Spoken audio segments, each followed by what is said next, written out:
Mensagens que edificam, ministradas pelo pastor Sidney Ferreira.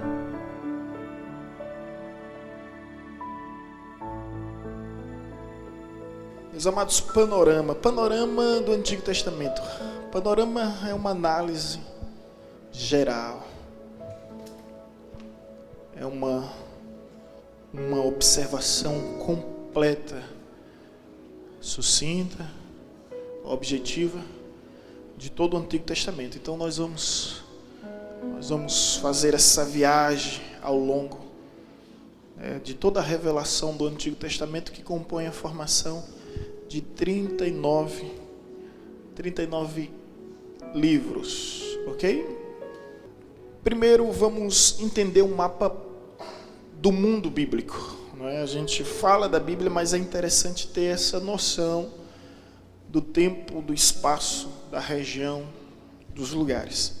O mapa do mundo bíblico, esse aqui nos ajuda muito a entendermos.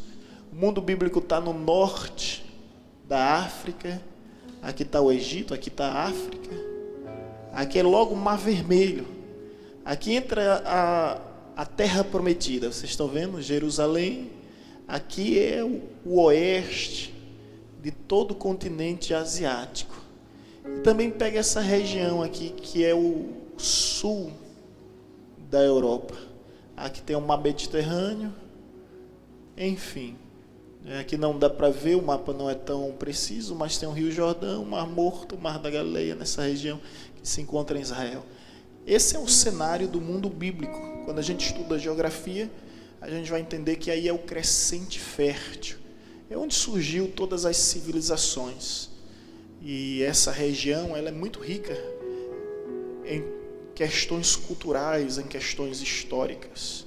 A arqueologia, por exemplo, se concentra muito nessa localização, descobrindo as riquezas dos povos antigos. Então, Crescente Fértil é o berço da civilização, começa justamente nessa região. Então, esse mapa mundi é para que os irmãos tenham essa noção. A América não era descoberta, não tinha até então sido explorada, nem muito menos a Oceania, e tínhamos esses 3 continentes nessas regiões: sul da Europa, norte da África e o oeste da Ásia.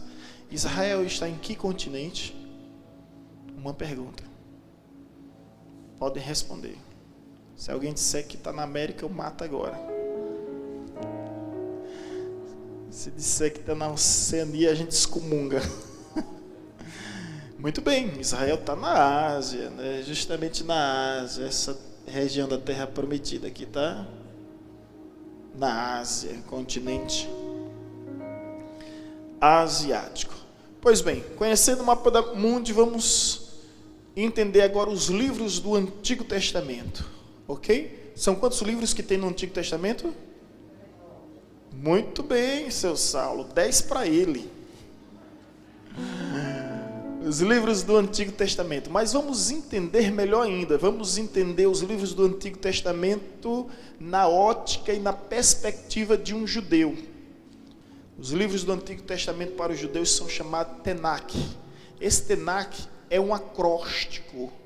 É um acróstico da lei, que era chamada Torá, dos profetas, que era chamado Neble, e dos escritos, que era chamado Ketvim. Então, você pegava as primeiras letras e formava a Tanakh. Então, nós temos 5 divisões que vocês vão ver logo. A igreja evangélica e protestante. Já os cristãos. Já o judeu, ele só tem 3 divisões, que é a lei, os profetas e os escritos. Se você atentar bem, não sei se dá para ver com detalhes, né? Essa projeção do meio, ela fica desfocada. Mas se você perceber bem, a lei aqui está a Torá. Os 5 primeiros livros. Ok? Gênesis, Êxodo, Levítico, Números, Deuteronômio. Depois tem os profetas anteriores. Você vê que a gente coloca os Josué, Juízes, em livros históricos. Eles não. Eles colocam como profeta. Não é? E um detalhe, para eles não existe 1 Samuel, 2 Samuel. Para eles é um livro só. Para eles não existe primeiro Reis, segundo Reis. Para eles é um livro só. Da mesma forma que Esdra e Neemias é um livro só. Você pode observar aqui, ó. Vamos dar um pulo lá na frente, livros históricos. Esdras e Neemias. Ele coloca Daniel como um livro histórico, não coloca Daniel como um livro profético. E Crônicas está ali como um livro histórico. Ok? Então está aqui a lei, os profetas e os escritos. Isso é a Tenach, o livro dos judeus. Existe a Torá, que são os 5 primeiros livros, e a Torá faz parte da coleção da Tenach. Ok? Então a Bíblia para os judeus é justamente a Tenach. Na realidade é a mesma Bíblia nossa.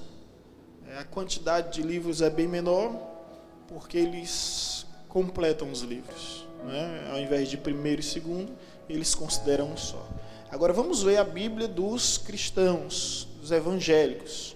É essa aí, dividida em 5 categorias, que é a lei, que são os históricos, os poéticos, os profetas maiores e profetas menores. Vamos lá, entender? Pronto, e aí está abreviado, né, para que os irmãos possam entender. Isso é muito importante, porque de repente você está lendo um livro, aí você não vai encontrar o nome completo. É muito redundante isso. Então recorre à abreviação. Então você vai ver na abreviação dos livros do Pentateuco. Quais são?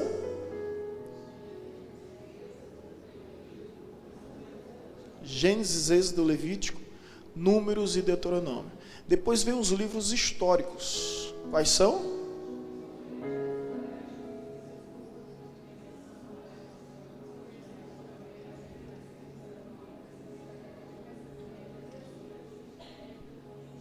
Perfeito. Ok? Estão todos de parabéns. Depois nós temos o livro de Jó.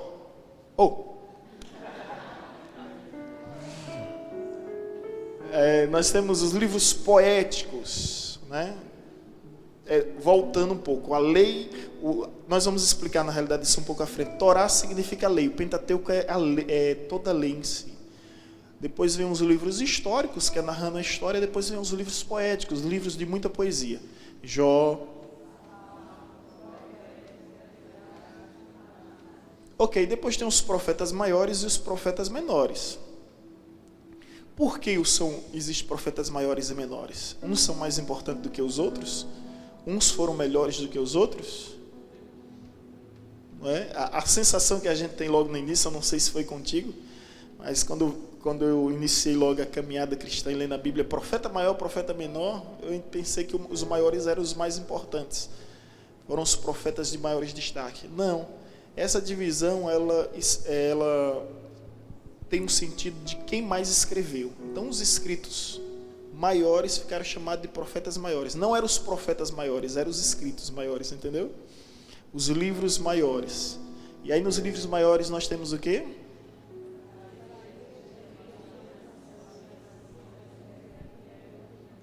E Daniel. Depois segue os profetas. Eu tinha um professor que chamava os profetas menores abandonados.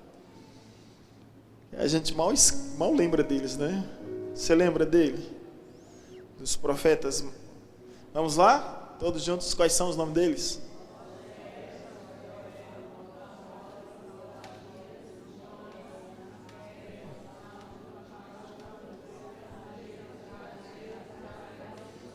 Amém, amém.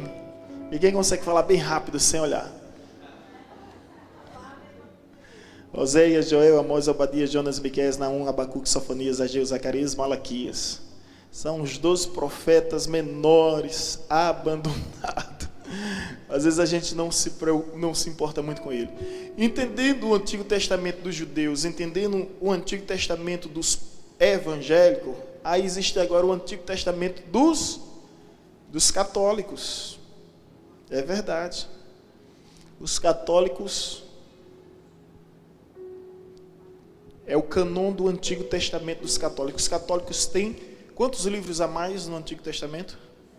É bom lembrar isso sempre, tá, gente? O Novo Testamento evangélico e católico é o mesmo, não há diferença nenhuma. Agora, quando vai para o Antigo Testamento, a Igreja Católica tem 7 livros a mais que foram incluídos na Contra-Reforma. Surgiu a Reforma em 31 de outubro de 1517, no castelo, no templo de Wittenberg, com as 95 teses de Lutero, e a Igreja Católica de imediato fez a Contra-Reforma. E nessa tentativa de deter o avanço dos protestantes, eles acrescentaram 7 livros a mais, que são chamados apócrifos. O A é um prefixo de negação, né? E o apócrifo significa inspirado, ou seja, não inspirados. São livros que não são inspirados. E a nossa refutação apologética é muito simples. Bom, o Novo Testamento realmente é cristão, mas os cristãos não têm autoridade nenhuma sobre o Antigo Testamento, porque o Antigo Testamento é uma herança dos judeus. Então, o nosso Antigo Testamento está totalmente igual ao dos judeus. Estão entendendo aí?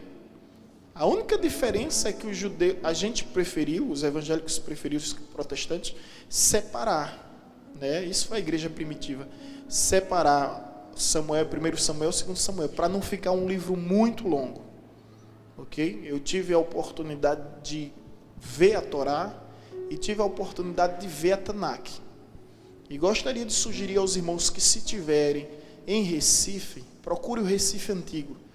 Você vai encontrar a primeira sinagoga das Américas. Você pode entrar e você vai conhecer a sinagoga. Tem até uma foto nossa, tirei uma foto linda, né, olhando para a Torá. Aí tem lá a Torá e tem lá o Tanakh, onde os irmãos podem ter acesso, e você vai fazer uma viagem maravilhosa à cultura judaica, ok? Então, a Igreja Católica, ao invés de 39, tem quantos livros? Bom, todos são o mesmo, ou seja, tudo que tem na Bíblia Católica, ou melhor, tudo que tem na Bíblia Evangélica tem na Bíblia Católica, mas nem tudo que tem na Bíblia Católica tem na Evangélica, porque existem esses 7 acréscimos aqui: Tobias, Judite, Sabedoria de Salomão, Eclesiástico, Baruque, 1 Macabeu, 2 Macabeu, e ainda uns acréscimos a Esté e Daniel, ok? Eles ainda fizeram uns acréscimos a Esté e Daniel. Até aí tudo bem, né? Então, bom, essa é um panorama sobre o Antigo Testamento para que os irmãos tenham total noção e informação. Pois não? À vontade.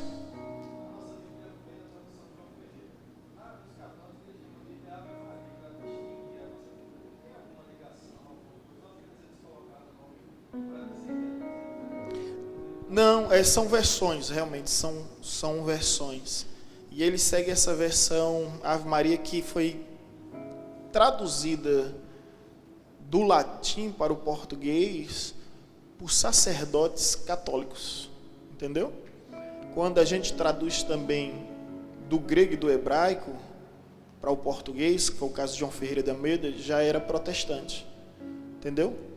Mas em si mesmo você vai perceber que existem apenas sinônimos, né, na Bíblia, mas é o mesmo conteúdo. O Novo Testamento é o mesmo conteúdo. A Bíblia que o leigo evangélico lê e entende o que é idolatria, os sacerdotes católicos também lê da mesma forma, mas não conseguem entender o que é idolatria.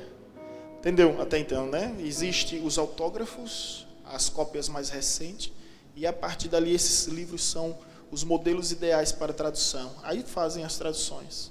Aí o sacerdote, até o Testemunho de Jeová entrou nessa história, segundo a Torre de Vigia, e criou sua própria Bíblia, que difere. Por exemplo, na nossa Bíblia está escrito o seguinte, só um detalhe para os irmãos entenderem. E disse Jesus ao ladrão da cruz, e disse Jesus: ainda hoje estarás comigo no paraíso. Está escrito assim. Já o Testemunho de Jeová, que não acredita que Jesus é Deus, e não acredita que ao morrermos vamos direto para a glória, né? Ao paraíso. Eles acreditam também na sonolência. Aí eles colocam uma vírgula lá. Eles pensam, e disse Jesus hoje, vírgula, estarás comigo no paraíso. Da mesma forma é João, quando Jesus diz, no princípio era o verbo estava com Deus e o verbo era um Deus. Eles colocam o D lá em D minúsculo, né? Ele D minúsculo, para não associar que Jesus era Deus. Então foram copistas que realmente deturparam. Quem teve na aula passada, aula passada, não foi? Entendeu os autógrafos e as cópias. Os autógrafos foram inspirados. As cópias são reflexos daquilo que foi inspirado. Mas qualquer maluco hoje pode traduzir uma Bíblia e cometer vários erros. Lembra? Quem estava na aula lembra disso, né? E aí nós não podemos nos responsabilizar. Mas é bom sabermos que temos autógrafos antigos, cópias recentes, que chega a testificar a autoridade dessa Bíblia que nós temos hoje em dia. Ok? Linha do tempo. Vamos para a linha do tempo. Dá para ver, gente, isso aí? Espero que sim. A linha do tempo do Antigo Testamento, criação, 2.500 anos, você percebe que até a cruz melhorou. Vai em ordem decrescente. Então, 2.500 anos a criação.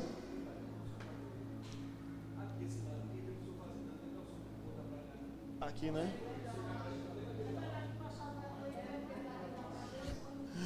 Vamos lá, então. Quem está naquela região não consegue ver aqui, não. Não, deixa como estava antes. Deixa. A criação, porque aqui essa imagem não é tão boa, né, quanto aquela. Vamos lá, a criação, 2.500 anos, depois vem um dilúvio. Você percebe, gente, que quando se fala do antes de Cristo, a data ela segue em ordem decrescente, não é? Então, 2.500 anos, depois vem um dilúvio.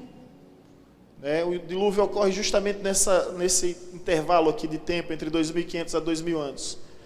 2.000 anos antes de Cristo, existe o chamado de Abraão. E aqui ocorrem os 17 livros históricos, de Gênesis a Esther. Vem a conquista das terras com Josué. Aqui tem a mudança para o Egito, né? Nós temos o período da Era dos Juízes.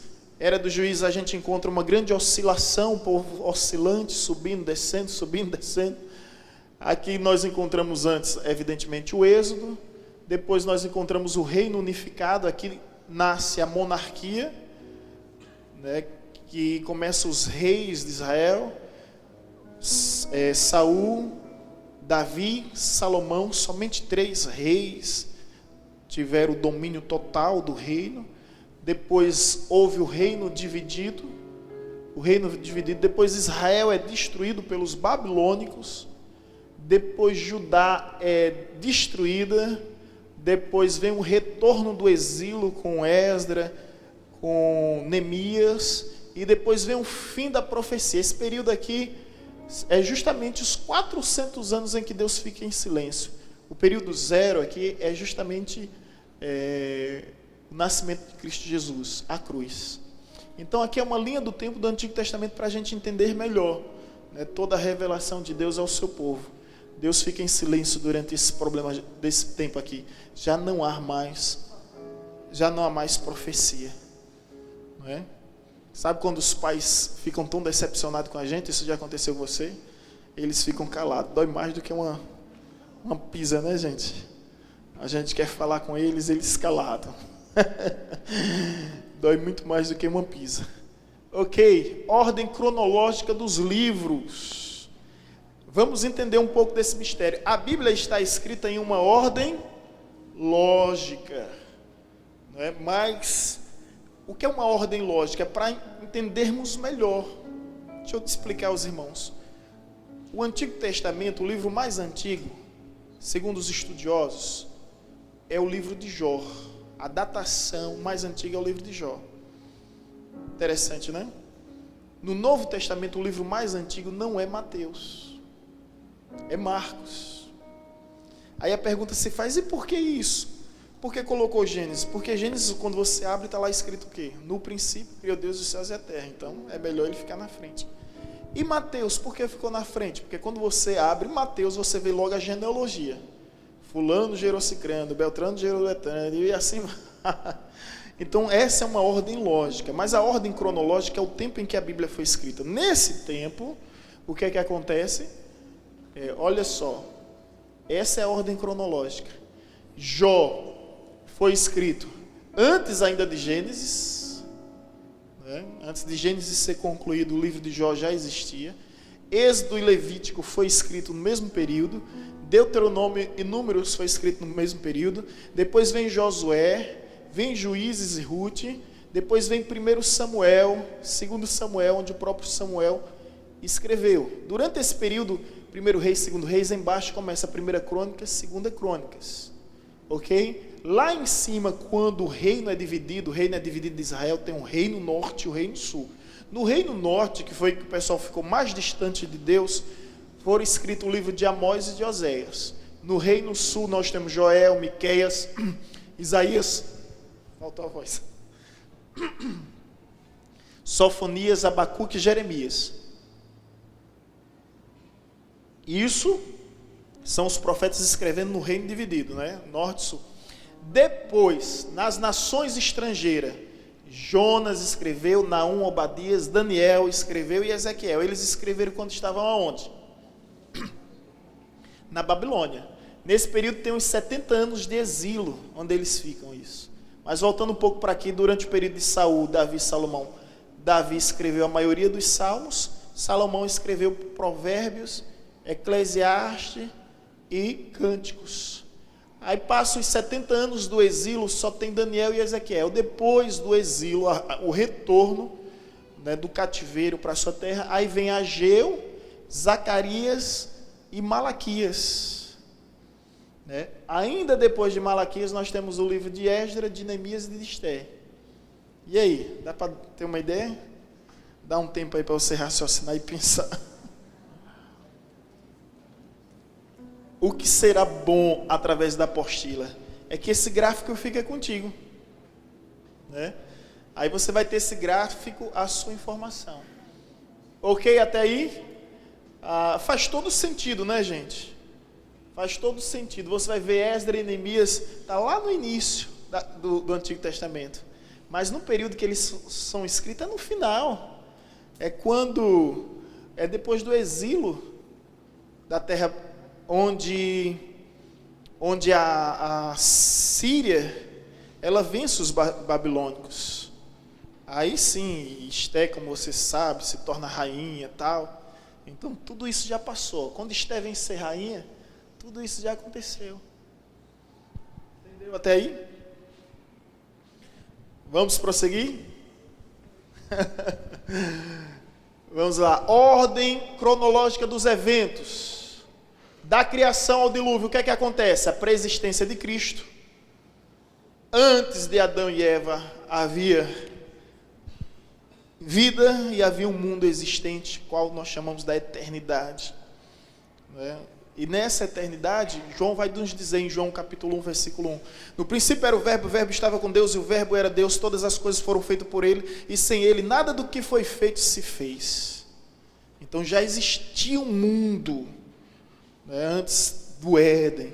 Então vamos lá, da criação ao dilúvio, me ajude. A pré-existência de Cristo, a criação, vamos lá? Satanás expulso dos céus, 6 dias de criação, jardim do Éden, queda de Adão e Eva, expulsão do Éden, Caim e mata Abel, nascimento de Noé e o dilúvio. Esses são os principais eventos do Antigo Testamento, do período da criação ao dilúvio. Estão aí se situando no tempo e no espaço? Estão viajando? O importante é acompanhar. Vamos lá. Depois, o que é que acontece?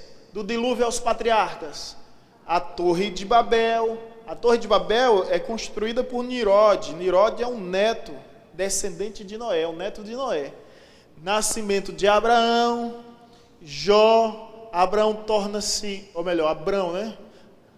Abraão torna-se Abraão, nascimento de Isaac, Jacó e José. Esses aqui são os patriarcas: Abraão, Isaac, Jacó e José. A pergunta que muita gente faz: pastor, por que patriarcas? Patriarcas vem de pátria, fundadores de uma pátria. Por isso que o sentido são patriarcas. Quando eu era novo convertido, eu sempre perguntava: por que Deus de Abraão, de Isaac e Jacó? Eles não fizeram lá tanta coisa? Por que não Deus de Elias, de Eliseu? Que Elias e Eliseu viveram num momento de muitos milagres, né? Aí eu ficava me perguntando: por que Abraão? Isaac mesmo não fez tanta coisa, né? Aí eu ficava me perguntando: mas é porque eles eram patriarcas, eram os fundadores de uma nação. Deus chama Abraão, o intuito de Deus é, através de Abraão, formar uma família, através dessa família formar uma tribo, através dessa tribo formar uma nação, através dessa nação formar um reino. Deus chama um homem para formar uma família para formar uma tribo para formar uma nação e uma nação para formar um reino. Esse era todo o propósito de Deus através de Abraão. Até aí tudo bem? Vamos seguir. Agora nós vamos dos patriarcas até o Êxodo. Aí José é vendido como escravo no Egito, fome e ida dos hebreus para o Egito, a população de hebreus cresce, a escravidão e opressão do povo começa a acontecer até o período do nascimento de Moisés. Quando nós estivermos lendo a Bíblia por Bíblia, nós vamos entender que os 400, ou melhor, livro por livro, nós vamos entender que os 430 anos que o povo passou de escravidão foi importante demais. Porque o povo hebreu era só pastor de ovelha, gente. E lá no Egito eles aprenderam agricultura, lá no Egito eles aprenderam arquitetura. Quem fazia as pirâmides? Eram os hebreus com a chicotada dos egípcios. A gente olha para as pirâmides e fica encantado. Ali era obra de hebreu. Quem assistiu um filme de Moisés bem antigo vai mostrar Faraó impressionado com Moisés. E Atos vai dizer que ele era inteligente, versado no conhecimento, na cultura. Tudo aquilo é ideias, muitas coisas são ideias de Moisés que existia. Então nós vamos entender que tudo aquilo era importante. Para que imagine um povo nômade peregrinando no deserto. É alvo fácil. Agora Deus leva eles para onde? Para o império da época, que era o Egito. Eles aprendem a cultura do Egito, eles aprendem muitas coisas boas no Egito. Depois Deus endurece o coração do faraó, justamente para expulsar eles, para que eles pudessem clamar e para que eles viessem nutrir no coração o desejo de sair. Então a gente vai entender que Deus está presente em todo tempo na história, demonstrando seu cuidado. Pois não, meu querido Carlos? Pois não. Ótimo. Bom, é uma história paralela. Na medida que a descendência de Isaac vai seguindo, a descendência de Ismael também vai seguindo. Quando nós chegarmos no livro de Gênesis, aí eu vou apresentar, eu peço até ao Carlos que me lembre, que nós vamos apresentar a descendência dos povos. Nós vamos ver lá Adão e Eva. Nós vimos isso aqui. Quem está fazendo geografia comigo aqui? Saulinho, Mariana. Quem está fazendo geografia no seminário? Luiz. Nós vimos a descendência dos povos. Aí, quando chega em Abraão, para ser mais objetivo, quando chega em Abraão, aí tem a descendência de Isaac, Jacó, José com as 12 tribos, e tem a descendência de Ismael, que vem justamente os seguidores de Ismael, ok? Em Gênesis a gente vai ter essa descendência bem legal. Mas agora a gente está seguindo a linhagem de Isaac, ok? Deu para entender? Gênesis, aí me lembra que a gente vai mostrar bem direitinho. Então vem o nascimento de Moisés. E agora vamos seguir. Aí as pragas contra o Egito, gente, todas as 10 pragas, a gente tem a ideia de que as pragas aconteceu uma atrás da outra. Não havia condições do povo suportar. existe um intervalo de tempo de uma praga para outra, e nós não sabemos exatamente quanto tempo. Alguns estudiosos dizem que foi em torno de 2 a 3 anos as 10 pragas se cumpriram. O interessante é entendermos que cada praga daquela era afronta de Deus a uma divindade. O Antigo Testamento enaltece, através da revelação de Deus, o monoteísmo. O que é o monoteísmo? A ideia de que só existe um Deus. Só que a maioria das nações, todas as nações ao redor eram politeístas. Na concepção deles existiam o quê? Vários deuses.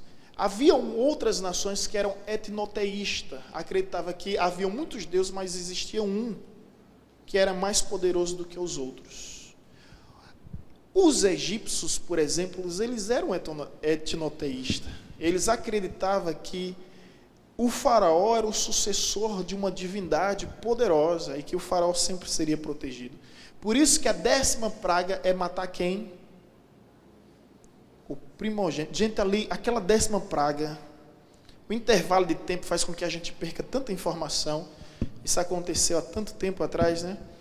Mas veja bem, aquela 10ª praga matava o primogênito. Primogênito na antiguidade era sucessor. Né? Aquela 10ª praga é uma afronta direta à divindade do faraó. Acreditava que faraó era um deus. E tem muitas outras informações que ocorreram justamente naquele período. Importante lembrar para os irmãos é que cada praga era uma afronta. O rio Nilo era considerado uma divindade. Deus toca no rio Nilo.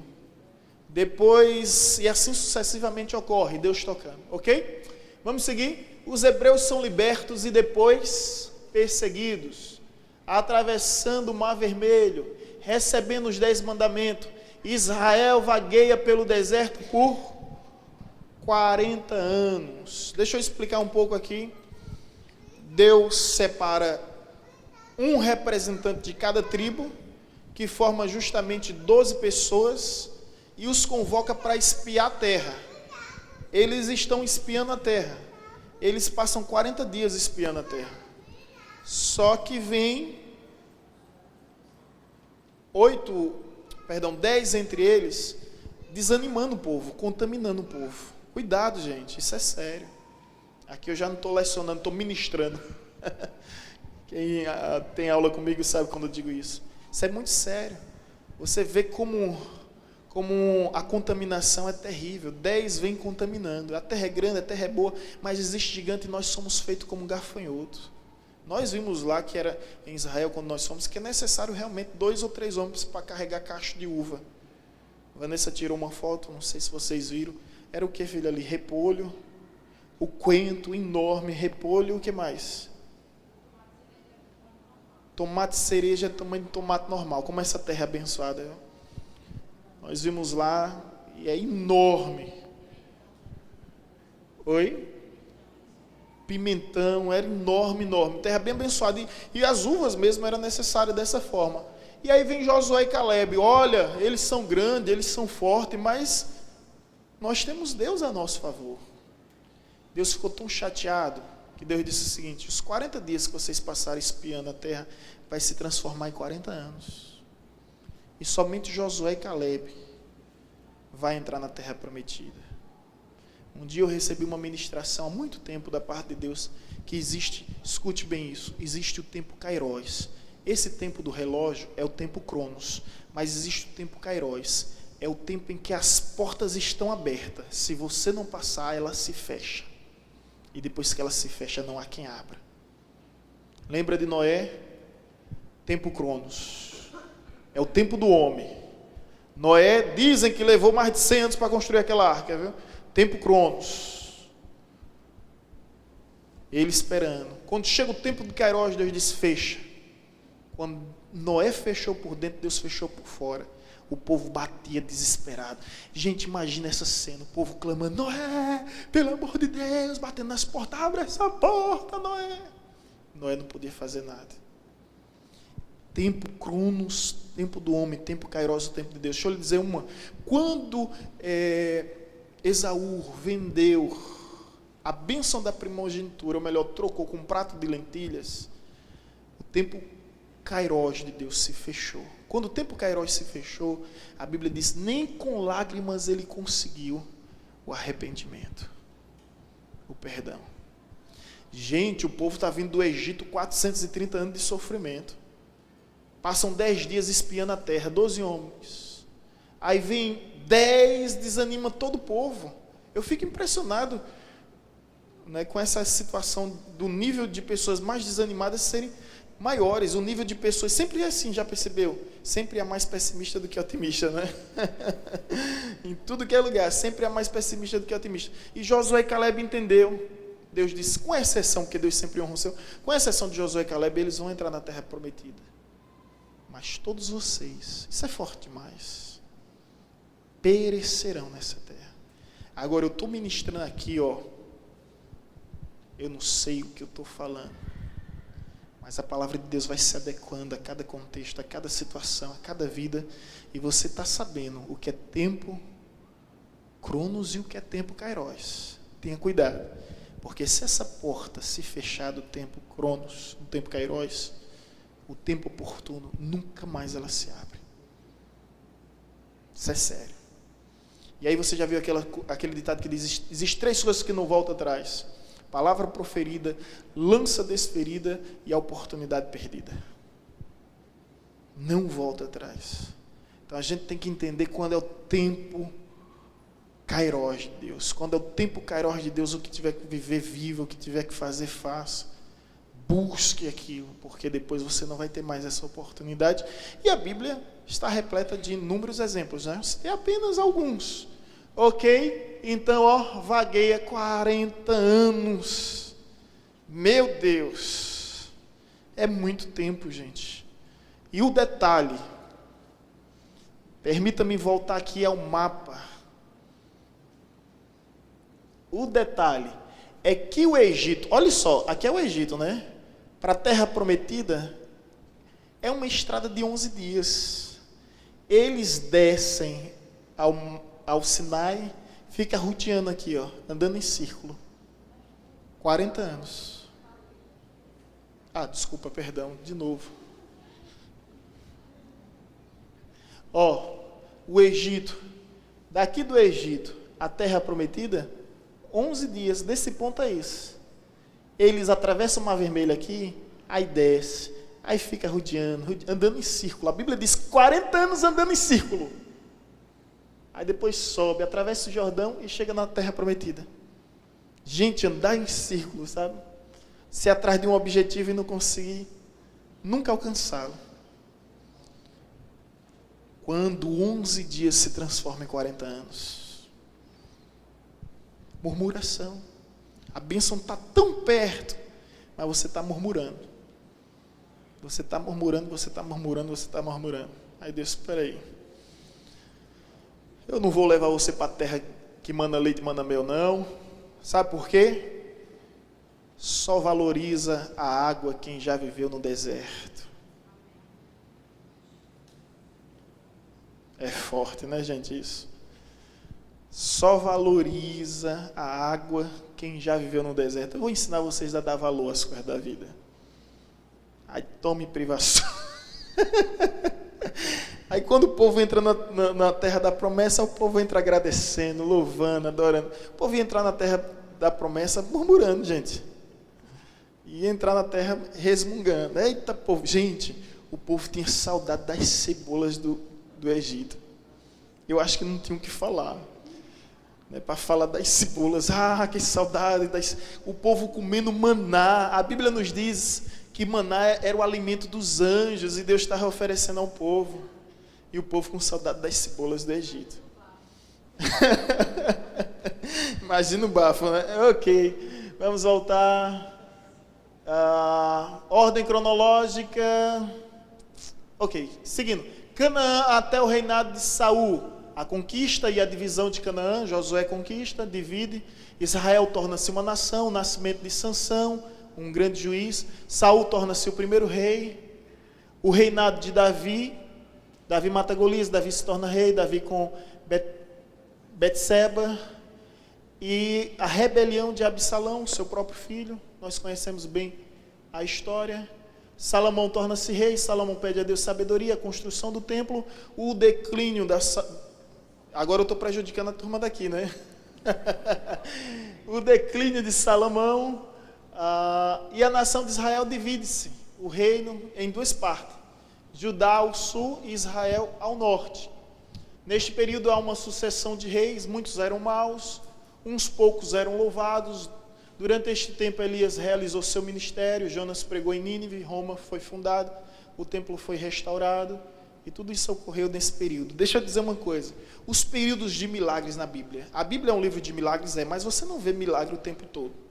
Você vê milagre na revelação da lei, quando Deus revelou a lei, foi um período de milagre, foi o período de Moisés. Quando Deus revelou a profecias, o período de Elias e o período de Eliseu, ali era, tanto que Moisés é representante da lei e Elias é o representante dos profetas. E depois o período do Evangelho, onde você vai ver Cristo Jesus, né, realizando muitos milagres. Então a Bíblia é um livro de milagre, mas você não vê milagre o tempo todo, você vê um agir de Deus em toda a história. Mas os 3 grandes períodos que havia muito milagre, era na revelação da lei, na revelação da profecia e na revelação do Evangelho. Que tem gente que quer viver milagre todo dia. Deus faz um milagre para a gente viver de Deus, né? Mas tem gente que quer viver o milagre todo dia, toda hora, todo instante. Nem a Bíblia mostra isso, gente. Né? Nem a Bíblia mostra isso. O que é a ação de Deus em toda a história, isso é indiscutível. Esté não cita o nome de Deus. O livro de Esté não cita o nome de Deus. Mas é impossível não encontrar Deus na história de Esté. Não é isso? Estão entendendo? Então, períodos, os milagres acontecem quando Deus está se revelando. Pronto, eu vou ser mais específico. Ide por todo mundo, pregai o Evangelho a toda criatura. Os sinais seguirão aos que creem. Em meu nome curarão enfermos. A gente quer ver enfermo curado. Em meu nome expulsarão demônios. Nós queremos ver isso. Em meu nome ressuscitarão os mortos. Mas só que essa dádiva, ela precede algo. Ide. Entendeu? Ou seja, esses são os sinais que evidenciam a revelação do Evangelho. Então nós temos que ir para fazer a palavra se cumprir e os milagres acontecerem. Estão entendendo? Então é quando você vai que acontece o milagre, não é quando você fica, não. Ok, vamos seguir. A queda de Israel e a queda de Judá, os 2 reinos caem. Israel e Judá caem ante as potências estrangeiras. Profecias de Miqueias, martírio de Isaías, Isaías morreu.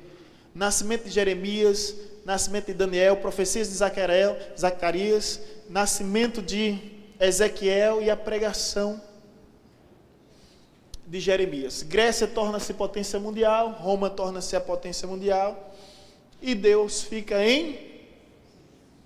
em silêncio, período interbíblico, período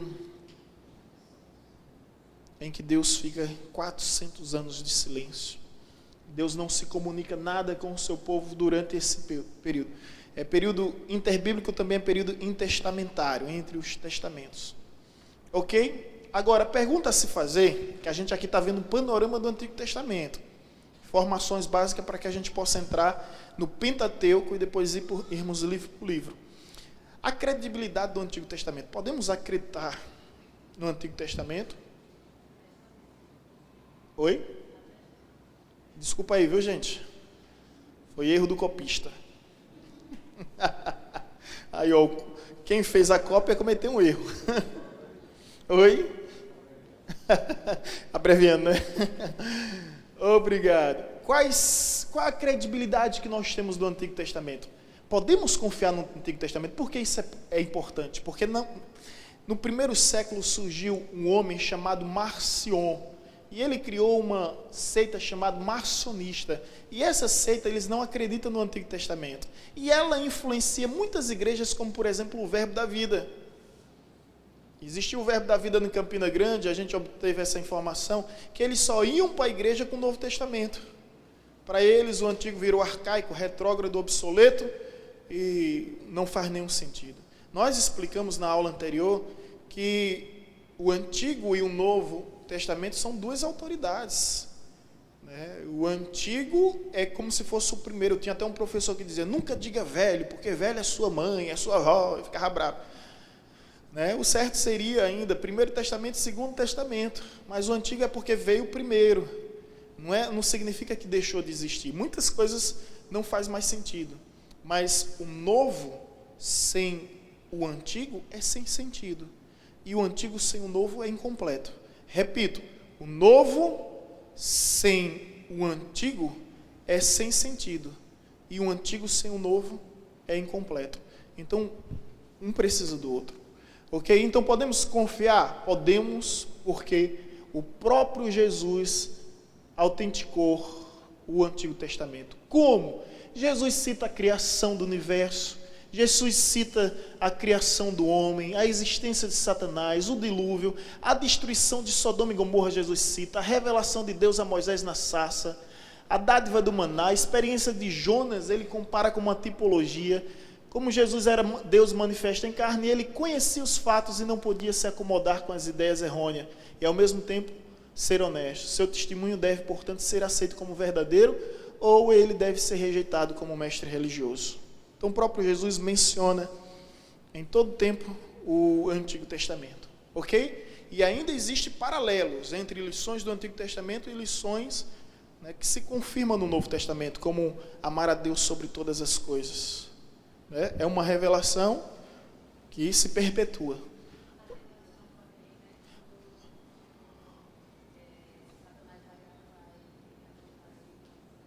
Ótimo. A pastora lembrou da tentação, onde Satanás vai afrontar Jesus, tentá-lo. E até Satanás cita o Salmo 91. E Jesus também cita a palavra de Deus. Ou seja, o Antigo Testamento é, de fato, uma autoridade. Ok? Outro detalhe vindo aqui. Quando Jesus diz o seguinte: errais em não conhecer as Escrituras. Que Escrituras são essas? Se não havia o Novo Testamento. Depois Jesus diz: examinai as Escrituras. Que Escrituras são essas? Se não existia o Novo Testamento. Bom, né? Dois respaldos bons. Então Jesus manda examinar e diz que o homem erra quando não realmente conhece. Oi?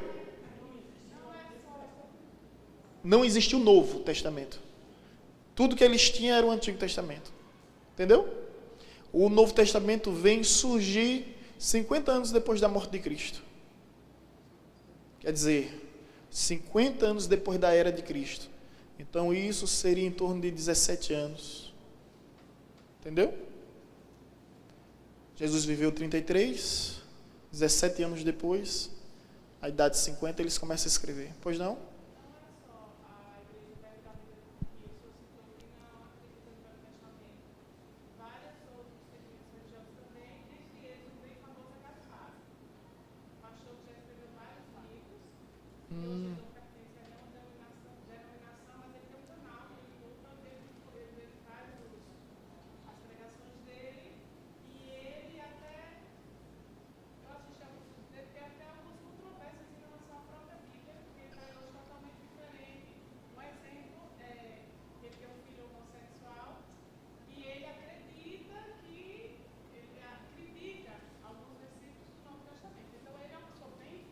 Verdade.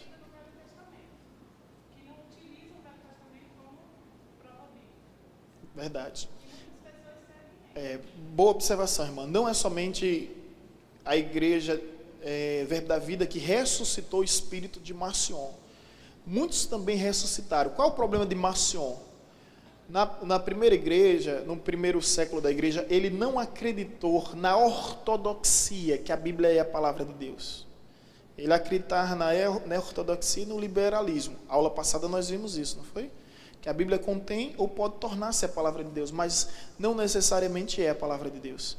E aí abre margem. Ela citou aqui o reverendo Caio Fábio, que na década de 90 e 80 foi o maior pregador do Brasil. E eu digo mais, viu, irmãos, não houve até hoje um pregador de tamanha influência, repercussão, como Caio Fábio. Infelizmente, hoje em dia, é um anjo caído.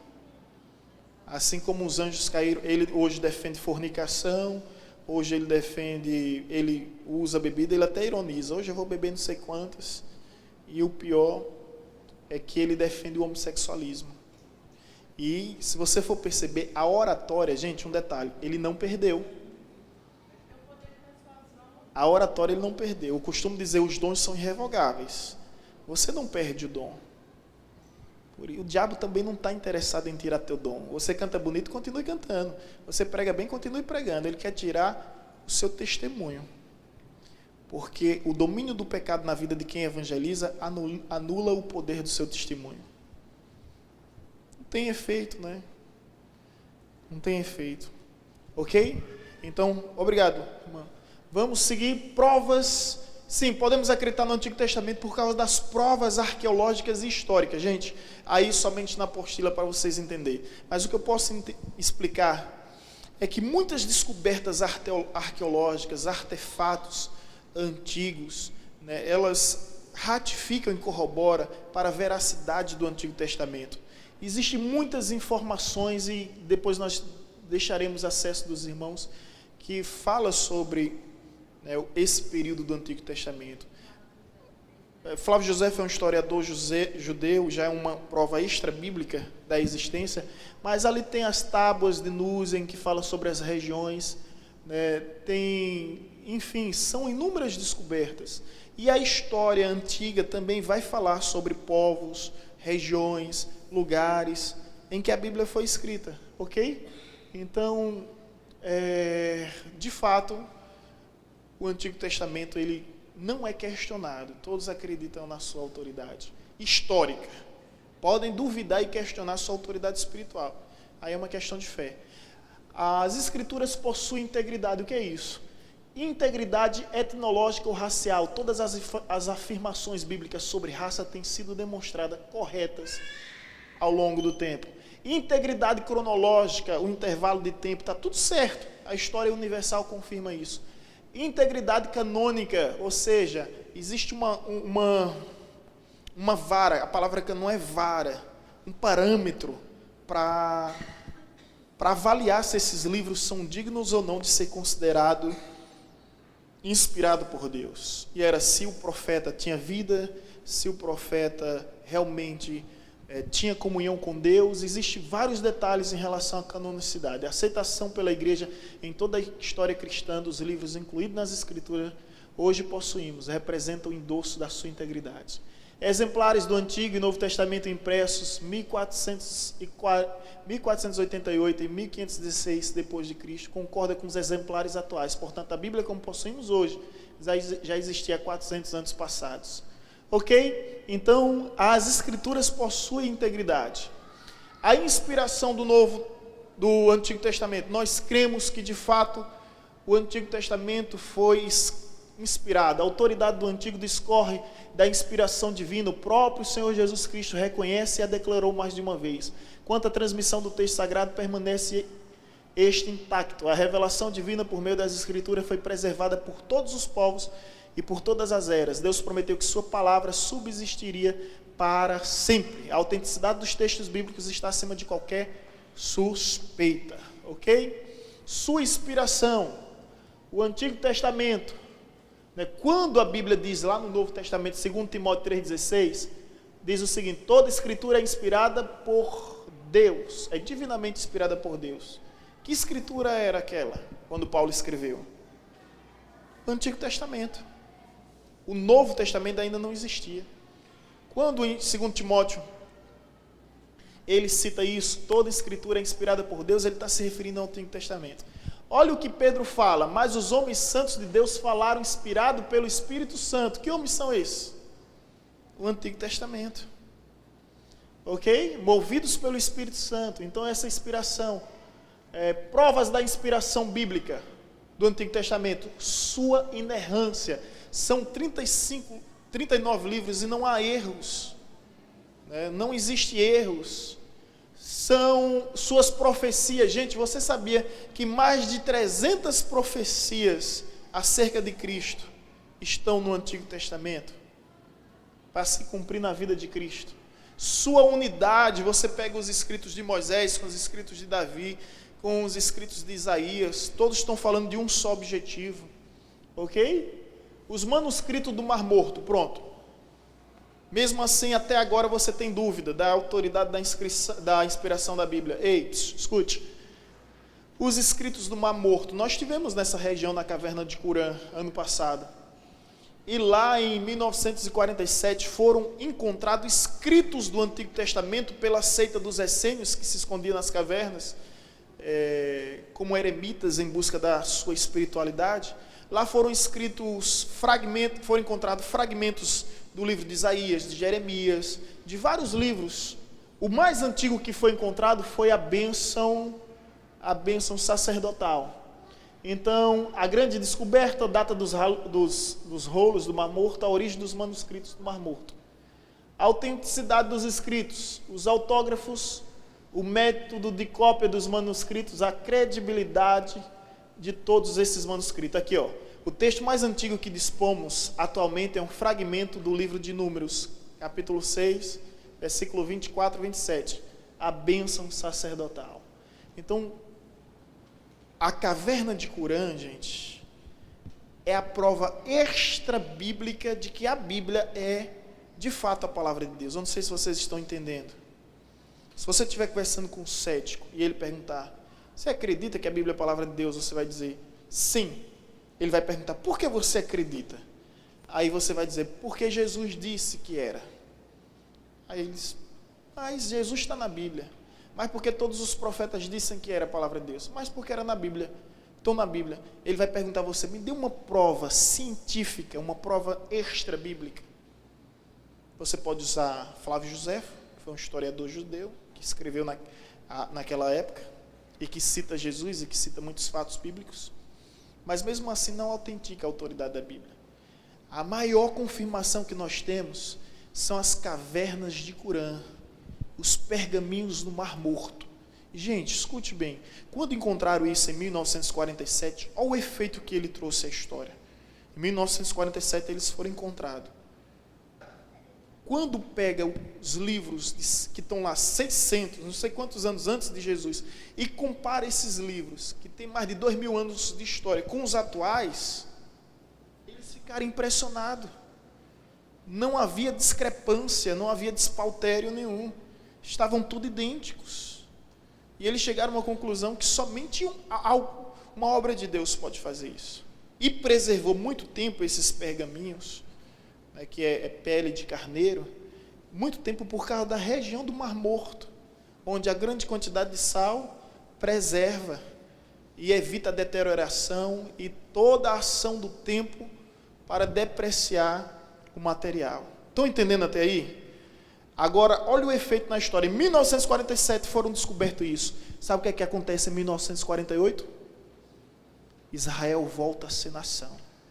Porque encontraram uma prova extra-bíblica apresentando que Israel já ocupava aquelas terras. Aí Israel volta a ser nação a partir da descoberta de 1947. Gente, história é fascinante. É Deus coordenando os fatos da humanidade. Deus está na sala de comando e tem o controle em suas mãos. Incrível isso. Agora, o povo de Israel foi destruído em 70 depois de Cristo por causa dos romanos, expulsaram eles, é chamada diáspora. Em 70 depois de Cristo até 1948 eles não têm terra, vivem peregrinando pelo mundo. Aí de repente surge isso. Vieram para o Brasil expulsou, foram para os Estados Unidos, formaram Nova York. Nova York é o que é por causa dos Estados Unidos. Você acha que os Estados Unidos... Nova York é o que é por causa de Israel. Você acha que os Estados Unidos dão tanto apoio a Israel por quê? Porque praticamente os judeus fundaram os Estados Unidos. E o poder da economia americana está nas mãos dos judeus. Tivemos, ano 2017, quando eu fui fazer meu mestrado, tivemos em Nova York, o aeroporto era tomado por judeus. Judeus ortodoxos, aqueles com chapéu preto, com toda aquela roupona preta, com aquela barba longa. E eu dizia, o que é isso? Isso não é normal. Eu sei que a segunda Jerusalém do mundo é em Nova York.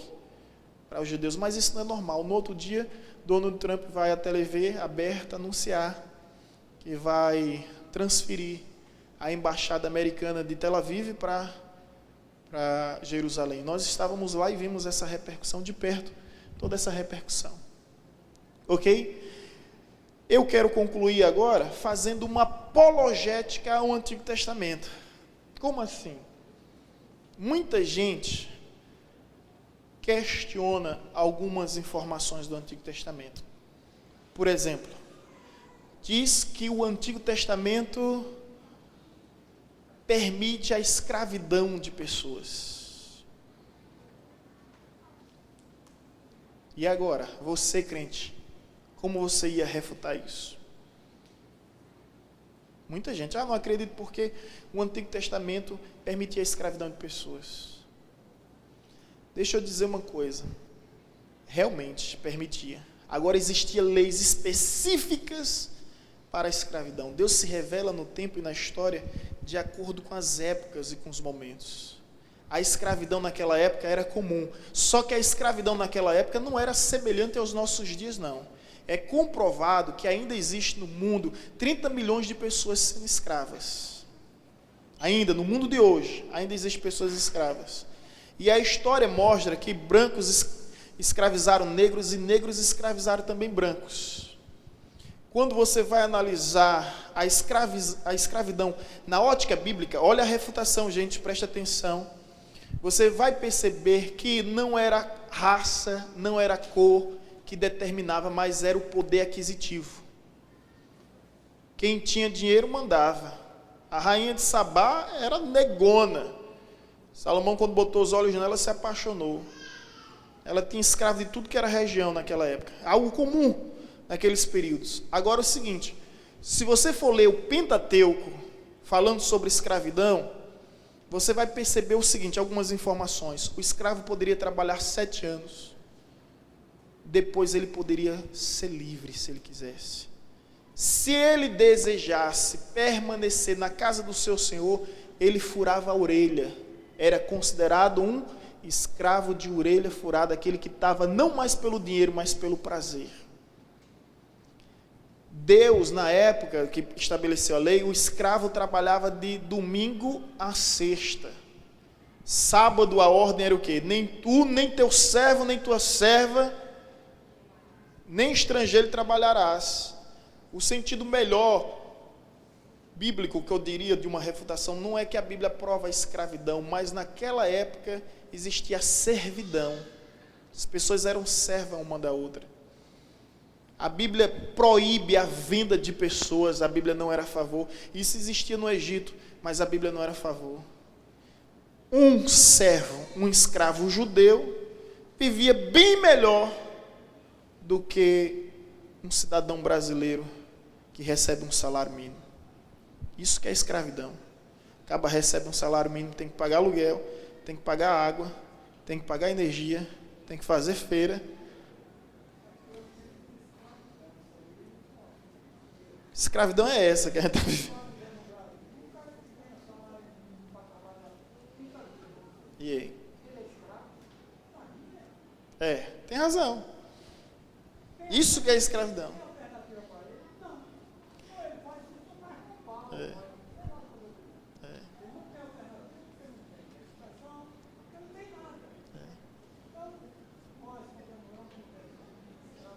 É verdade. Boa. Gente, concluindo aqui, você está sendo questionado. Olha, mas a Bíblia permite escravidão. Olha, você vai refutar. Não é bem escravidão, era o período de servidão em que em todas as nações era comum. Mas se você for ver as instruções, orientações e os critérios de Deus para o escravo, você queria ser escravo. Sabe por quê? Nesse nosso mundo ocidental, quem é escravo morre escravo. Mas naquele período não. Um escravo poderia ser governador, um escravo poderia ser rainha.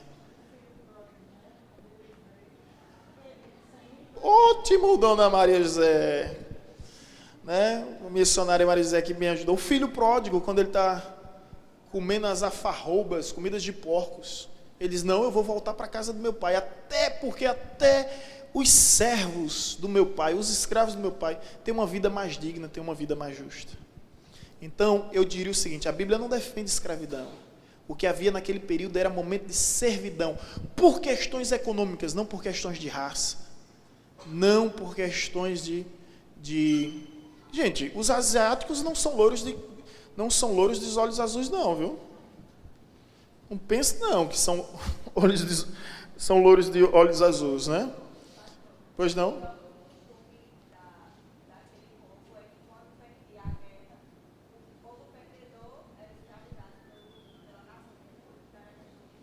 Também questão de costume, né? Boa observação. Então, uma questão bem cultural. E aqui um bom exemplo também citado foi que os servos tinham vida digna. Gente, os servos naquela época tinham vida digna, tinham vida justa. Então você está sendo questionado, e aí? Mas a sua Bíblia permite escravidão. Não é bem escravidão, era servidão. E um servo naquela época era muito bem tratado. Ele tinha seu repouso, ele tinha seu descanso, ele era valorizado, ele era honrado. E outro detalhe, ele poderia um dia, se ele desejasse, eu quero ir embora, ele iria. Não existia venda nem comércio, existia a servidão, mas havia liberdade, não essa escravidão que existe e onde existem prisões. Refutado? Vamos para a segunda. Ah, mas a sua Bíblia é machista. Já ouviram isso? Já ouviram isso? A Bíblia é machista. Né? Aí tem, mas sua Bíblia é machista. Apologética. Vamos lá, apologética é a defesa da fé. A Bíblia é machista, interessante. Que a Bíblia tem 2 livros com nome de mulheres. Quais são? Esté e Ruth. Outro detalhe, a Bíblia é machista. Quando você lê Provérbios, você vai encontrar o autor dizendo que a sabedoria no gênero é feminina. E ele faz analogia da sabedoria com uma mulher. A Bíblia é machista? Se a Bíblia fosse os rabinos judeus, ia dizer, não, tira o gênero feminino e coloque um gênero masculino. Agora, se a Bíblia é machista, escuta essa.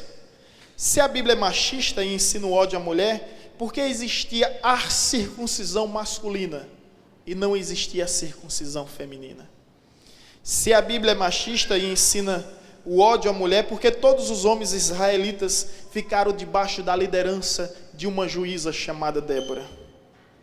Se a Bíblia é machista e ensina o ódio à mulher, porque em toda parte a Bíblia diz que o filho deve honrar pai e mãe, porque não somente o pai.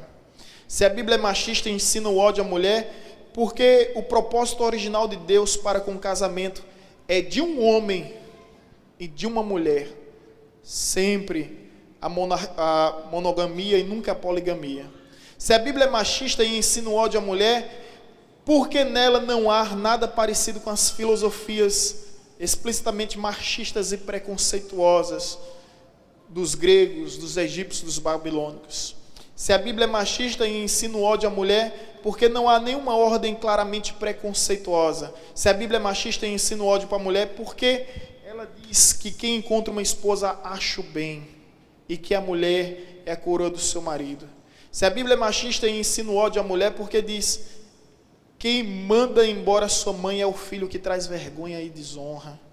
Se a Bíblia é machista e ensina o ódio para a mulher, porque Salomão diz: não despreze a tua mãe quando vier envelhecer, Provérbios 23, 22. Se a Bíblia é machista e ensina o ódio à mulher, porque ela diz para se alegrar com o seu pai e sua mãe, se regozijar nos dois, Provérbios 23, 25. Se a Bíblia é machista e ensina o ódio à mulher, porque cantares está escrito: eu sou do meu amado e o meu amado é meu. Se a Bíblia é machista e ensina o ódio à mulher, porque na lei do levirato era a mulher que poderia exigir do irmão, o marido falecido, que cumprisse a sua obrigação por lei e se casasse. Ou seja, a mulher não ficava desamparada. Se a Bíblia é machista e ensina o ódio à mulher, porque os aspectos morais da lei se aplicam igualmente ao homem, sem distinção. Se a Bíblia é machista, se a mulher era vista em Israel como uma propriedade do homem, por que o homem não era punido simplesmente por violação de propriedade, quando era flagrado em adultério? Ambos eram punidos. Se a Bíblia é machista, porque Deus diz: deixará o homem pai e mãe, uniciar a sua mulher. A Bíblia só apresenta uma causa, um motivo do homem deixar a sua casa, do homem deixar a sua família, é quando se une a uma mulher para formar a sua vida.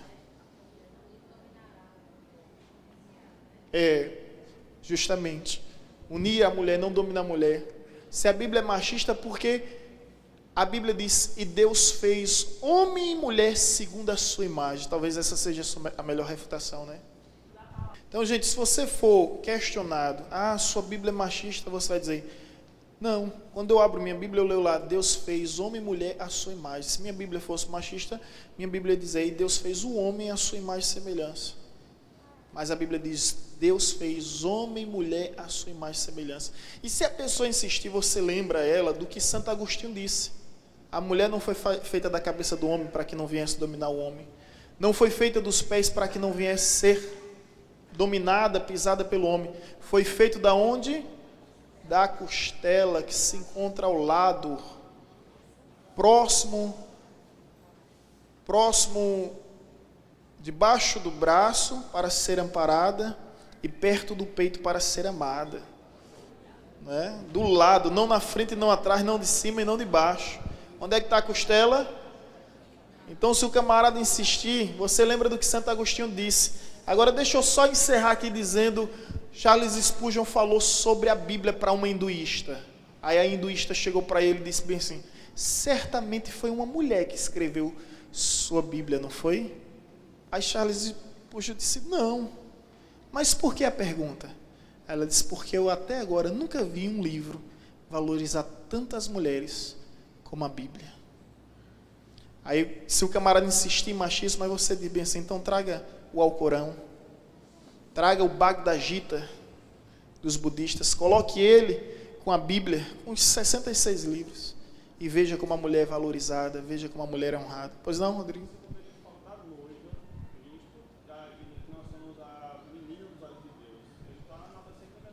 Muito, dá 10 para ele aí. Rapaz, é verdade, garoto. A Bíblia nos diz que somos menina dos olhos de Deus. Olha, dá 1000 para ela, deixa que eu dou. Nós somos a noiva de Cristo. Então, gente, em suma, apologética ao Antigo Testamento. O Antigo Testamento é considerado como um livro machista, né, e como um livro racista, né, que defende a ideia da escravidão. Refutado. Vocês vão ter tudo isso em apostila, aí vão poder aproveitar. Olha! Rapaz! Ainda fala que a mulher virtuosa excede o valor de finas joias. Muito bem, e aí? Que Bíblia machista é essa, né? Mulher virtuosa, quem achará o seu valor excede das finas joias. Mulher mais valiosa do que diamante, topázio, rubi, esmeralda, cristal. Que mais, gente? E aí vem, né? Ok, então terminamos aqui panorama do Antigo Testamento.